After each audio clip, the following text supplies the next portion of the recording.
सभी को मेरा प्यारा भरा नमस्कार। आज हम 8वीं कक्षा के विषय कला अध्ययन में वृत्त के कोणों को बनाएंगे। तो हम सबसे पहले आज प्रश्न नंबर 25 और फिर 26 बनाएंगे। हम बना रहे हैं क्वेश्चन नंबर 25, जिसमें दिया है एक वृत्त लगाओ जो दी हुई रेखा ए बी को बिंदु पी पर और उसके बाहर दिए बिंदु डी पर स्पर्श करे। तो सबसे पहले हम यहाँ ए बी रेखा लगा रहे हैं, ये हमने लगा दी है। अब हम इसके बाहर जो है, पहले इसके ऊपर हम बिंदु पी लेंगे, ये हमने नाम दे दिया, और बाहर एक बिंदु डी ले लेंगे। इसी के साथ अब हम जो बिंदु पी हमने इसके ऊपर लिया है, इसके ऊपर प्रकार की सहायता से 90 डिग्री का एंगल बनाएंगे। जो इसमें चाप आप लगाएंगे वो बिल्कुल ही बारीक दानेदार लगाएंगे। ये धीरे धीरे हमने यहाँ लगा दिया है। 90 का एंगल हम बना रहे हैं, 90 डिग्री का, और ये हमने ऊपर को बना दिया है 90 डिग्री का एंगल। आप सभी भी इसे बिल्कुल ही ध्यान से और आराम से बनाएं। अब हम इस बिंदु को P से मिलाते हुए ऊपर बढ़ा देंगे। इसे हम रचना रेखा द्वारा ही बढ़ाएंगे, बिंदुदार लाइन से।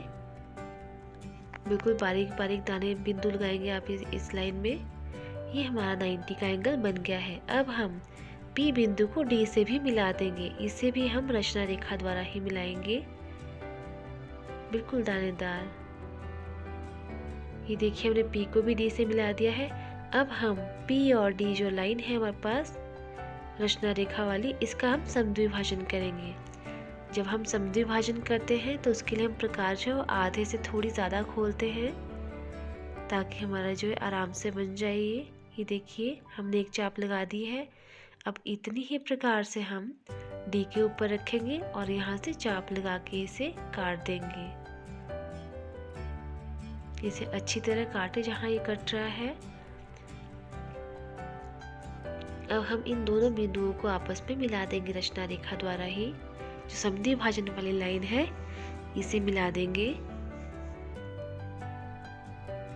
ये देखिए हमने इसे भी मिला दिया है।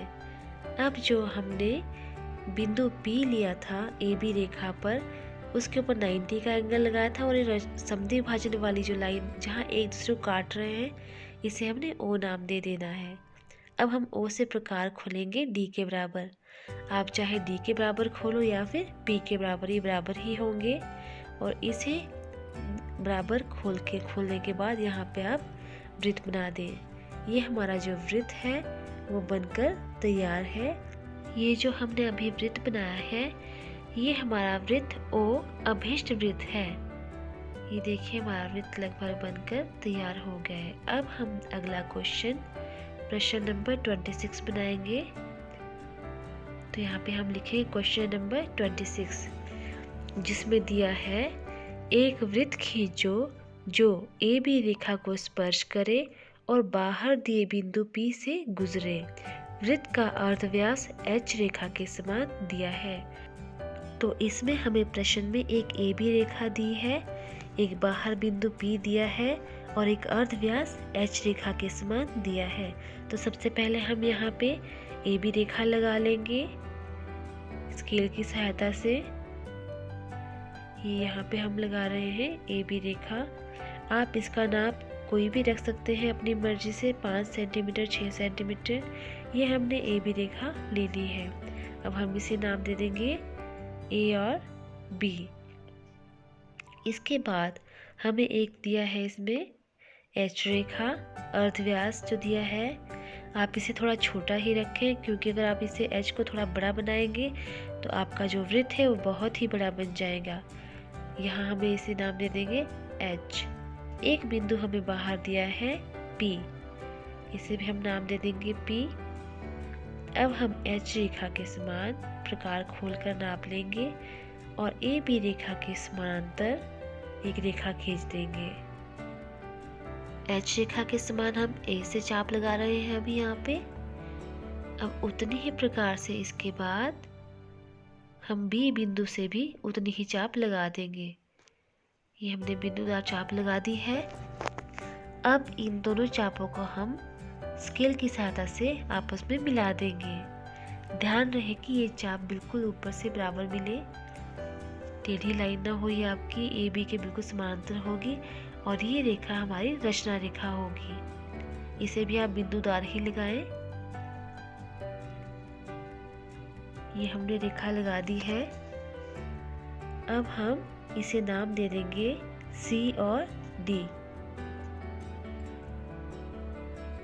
ये हमने नाम भी दे दिया है। अब H रेखा के समान ही हम प्रकार रखेंगे और जो हमें बाहर बिंदु P दिया गया था उससे हम उल्टी चाप नीचे की तरफ लगा देंगे। जहाँ ये रेखा CD जो हमने समांतर रेखा ली थी उसे काट रही है, उसे हम नाम दे देंगे O। अब O को हम रचना रेखा द्वारा P से मिला देंगे। बिंदुदार लाइन से इसे भी आप आपस में मिला दें। ये हमने इसे भी मिला दिया है। अब हम O से प्रकार रखकर वृत्त लगाएंगे। आप चाहे जो H रेखा है हमारी अर्ध व्यास उसी के बराबर P है, तो उसी के बराबर हम प्रकार खोलकर यहाँ से वृत्त लगा देंगे। ये वृत्त जो है हमारा P बिंदु को भी स्पर्श कर रहा है और AB रेखा को भी स्पर्श कर रहा है। ये देखिए हमारा वृत्त जो है वो वृत्त अभीष्ट वृत्त है जो AB रेखा को भी छू रहा है और बिंदु P को भी छू रहा है। तो आप सभी बच्चे इसकी अच्छे से प्रैक्टिस करें। अब हम कुछ परिभाषाएं भी लिखेंगे। हमारी पहली परिभाषा है वृत्त। वृत्त किसे कहते हैं? ऐसा समक्षेत्र जो गोल रेखा परिधि से घिरा हो और केंद्र से समान दूरी पर हो उसको वृत्त कहते हैं। जैसे कि हमने अभी वृत्त भी बनाया, तो जो वृत्त गोल रेखा में भी घिरा हुआ है उसके अंदर का जो एरिया है वो वृत्त के अंदर आता है, उसे वृत्त कहते हैं। हमारी दूसरी परिभाषा है अर्धव्यास। जैसा कि हमें प्रश्न में भी पूछा गया था, अर्धव्यास किसे कहते हैं? तो अर्धव्यास यह एक सरल रेखा जो केंद्र बिंदु से परिधि के एक सिरे को छूती है और व्यास से आधी हो, उसको अर्धव्यास कहते हैं। तो आप सभी बच्चे इन परिभाषाओं को अपनी नोटबुक में लिख भी लें और इसे याद भी कर लें, और साथ के साथ जो हमने भी वृत्त के जो 2 कोण बनाए हैं उसकी भी अच्छे से प्रैक्टिस करें। साथ ही मेरे इस चैनल को लाइक, शेयर और सब्सक्राइब करना ना भूलें। अगर आपको अच्छे से समझ आ रहा है तो आप इसे ज़रूर लाइक करें, और अगर आपको बीच में कहीं समझ नहीं आ रहा है तो आप इस वीडियो को दोबारा भी देख सकते हैं और बीच में स्टॉप करके भी देख सकते हैं। वीडियो को अंत तक देखने के लिए धन्यवाद। थैंक्स।